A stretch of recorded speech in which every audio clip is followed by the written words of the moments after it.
आज राना सनाउल्लाह ने कहा है कि इमरान खान के ऊपर हम आर्टिकल 6 लगाने का सोच रहे हैं। इन्होंने जो कीमती तोहफे थे जो बैरून ममालिक से मिले हुए थे इन्होंने वो बेचे हैं, तो ये गद्दारी के मुर्तकब ठहरे हैं। पहले तो राना सनाउल्लाह मुझे इस बात का जवाब दे, वो होता कौन है आर्टिकल 6 लगाने वाला? और हम अवाम उससे ये पूछती है कि वो जो हमारी अवामी दौलत खा गया, खान साहब ने कोई तोशाखाना सब कुछ, इनको कुछ नहीं मिला 4 साल में। इन्होंने सिर्फ और सिर्फ फजूल बकवास करनी। और आज जो कह रहा था, बड़ा भाषण दे रहा था कि नवाज शरीफ आ रहा है और 9 डिवीजन में हम ऐसा इस्तकबाल करेंगे, तो इंशाल्लाह ताला हम भी ऐसा इस्तकबाल उसका करेंगे ना इस दफा हम अपने वोट से, कि इनको लग पता जाएगा। और ये हमारे पे खान साहब पे आर्टिकल 6 लगाने वाले होते कौन है? सबसे बड़े गद्दारी के मुर्तकिब ये खुद है। मुझे ये बताएं कि सलमान शहबाज जो अदालत के बुलाने पे 4 साल नहीं आया और आज उसको वतन की मट्टी याद आ गई और उस पर सारे केसेस भी खत्म हो गए, उसके बाप ने सब कुछ खत्म करा दिया। क्या लोग हैं ये? क्या समझते हैं आवाम को? ये हमें पागल समझते हैं? हमारा दिमाग खराब है कि हम इनको वोट दें, इनको हम सपोर्ट करें? ये आए तो सही अब मैदान में। मैं तो राना सनाउल्लाह को खुला चैलेंज करती हूँ, आके मुनाजरा तो क्या, आके हमारे दरमियान खड़ा हो, उसको लगे पता कि हम उसका कैसे इस्तकबाल करते हैं। इन लोगों के अंदर जरा सी शर्म नहीं है, जरा सी करेज नहीं है कि इन्होंने अवाम को इस नहज पे पहुंचा दिया है कि आज अवाम जो है वो सांस लेना तो पहले दूबर था, खाना पीना बिल हर चीज से आवाज़ार है। और इतने मुश्किल तरीन मरहले हैं, इतने मराहिल हैं घर के कि जिनको इनको समझ ही नहीं, और ये अपनी जेबें भरते चले जा रहे हैं। और आज वो सलमान शहबाज कह रहा था मेरा जीना मेरा मरना पाकिस्तान, और तुम लोगों को जरा सी शर्म हो बगैर तो तुम्हारा जीना मरना, तुम तो अपनी दादी दादा चाची ताई उनके मरने पे नहीं आते। आज तुम्हें आवाम की मोहब्बत याद आ गई? आज तुम्हें आवाम की मोहब्बत नहीं याद आ गई? आज तुम्हें अपनी मौत नजर आ रही है जो आइंदा आने वाले इलेक्शन में हम लोग तुम्हें देंगे अपने वोट के जरिए, क्योंकि अवाम की ताकत जो है ना इसके आगे ये बिल्कुल जीरो है। इंशाल्लाह ताला इनको ऐसी जगह हम पहुंचाएंगे कि ये बाहर निकलने के काबिल नहीं रहेंगे। सलमान शहबाज ने एक शेर ट्वीट किया है पीटीआई को टैग करते हुए, कतील शफाई का शेर है, मट्टी की मोहब्बत में हम अशुफ्ता सरों ने वो कर्ज भी चुकाए हैं जो हम पे वाजिब भी न थे। हमदा शहबाज ने उसको रीट्वीट करते हुए कहा है कि मैंने तो इमरान खान का जो कप्तान था जनरल मुशर्रफ, मैंने उसका भी मुकाबला किया, मैंने इमरान खान का भी मुकाबला किया, मैं अपनी बहन के साथ जेल गया, मेरा बाप भी गया, हमारा खानदान जेल गया, हमें ये झुका नहीं सके। डेली मेल ने हमें आज सच साबित कर दिया है कि हम पाक शिफाफ हैं और ये गड़ी चोर है।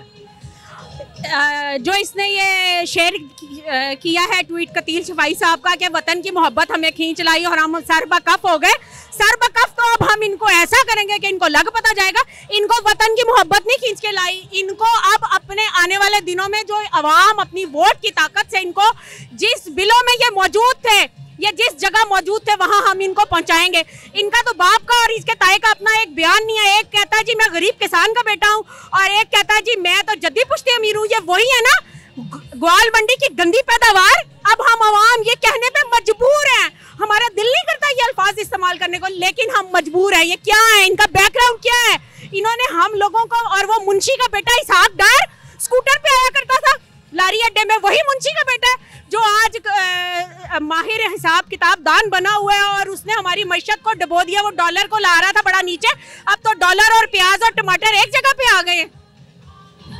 अच्छा, मरियम औरंगजेब ने कहा है कि मुर्शिद का जो लफ्ज है ये अच्छे लोगों के लिए इस्तेमाल किया जाता है, लेकिन तहरीक इंसाफ ने मुर्शिद के लफ्ज की भी तौहीन कर दी है। इनका मुर्शिद घड़ियां बेचने वाला है और ये अपने उसका बताए हमारा मुर्शिद अल्हम्दुलिल्लाह ईमानदार सच्चा मुहिब्बे वतन पाकिस्तानी है।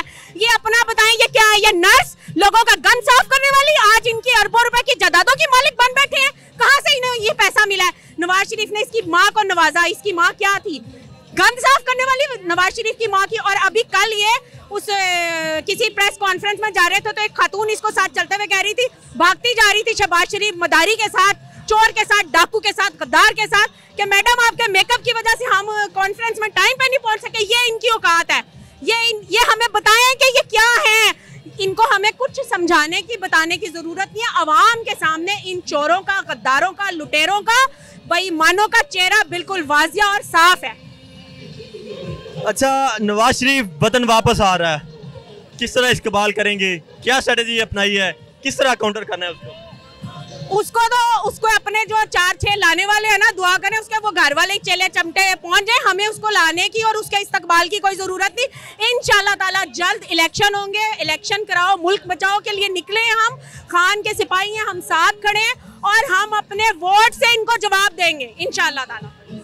कब इलेक्शन होंगे? उन्होंने कहा कि हमने तो आज कमेटियाँ तश्कील दे दी हैं, ये आए, हम इलेक्शन के लिए तैयार बैठे हैं, ये अनाउंस करें। राना सनाउल्लाह ने तो ये भी कह दिया कि मैं गवर्नर को सिफारिश करूंगा कि असेंबली डिसॉल्व कर दो। तो कर दे उसको, इनको तो खुद अपनी जान और सांसों का डर लगा हुआ है, इनको पता है। आप मुझे बताएं, जो कश्मीर के बल्दियाती इलेक्शन का अभी नतीजे आ रहे हैं, 1000 से ज्यादा सीटें हैं, जिनमें से 300 से प्लस पीटीआई ले जा चुकी है अल्हम्दुलिल्लाह। तो मुझे बताएं, और ये क्या चाहते हैं, इनको और कैसे साफ सुथरा किया जाए, इनको कैसे नंगा किया जाए।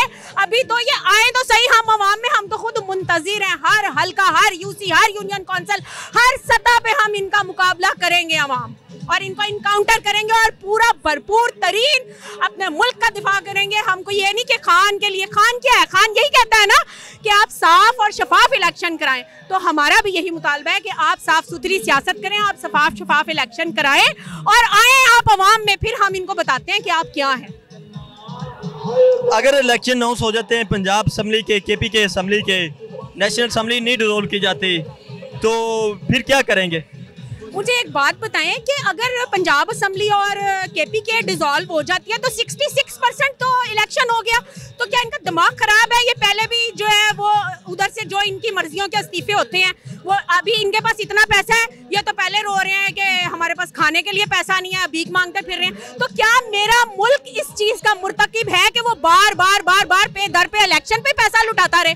हमारी आवाम का टैक्स का पैसा, हमारा पैसा, हमारा दिया हुआ खून पसीने की कमाइयाँ इतनी कर दी हैं इन्होंने अर्जा कि बार बार बस इलेक्शनों पे हम जाते रहे। बिल्कुल नहीं, हम मानेंगे, हमें पूरे मुल्क में एक जनरल इलेक्शन चाहिए। अगर इलेक्शन नहीं होते, कोई सेटअप आगे बढ़ा दिया जाता है या कोई न्यूट्रल आ जाते हैं, कोई इंटरफेयर कर देते हैं, तो फिर क्या करेंगे?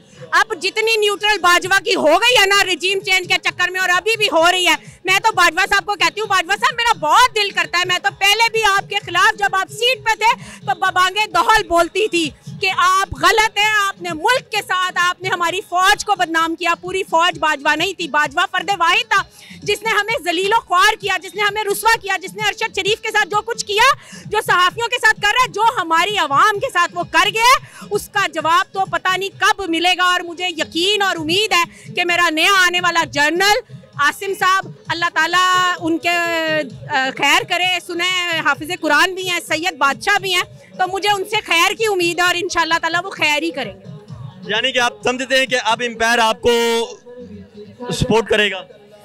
एम्पायर हमें सपोर्ट करे या ना करे, हमें अल्लाह की सपोर्ट चाहिए, हमें अपनी आवाम की सपोर्ट चाहिए, जो मेरे लीडर के साथ, मेरे मुर्शिद के साथ, मेरे खान के साथ है।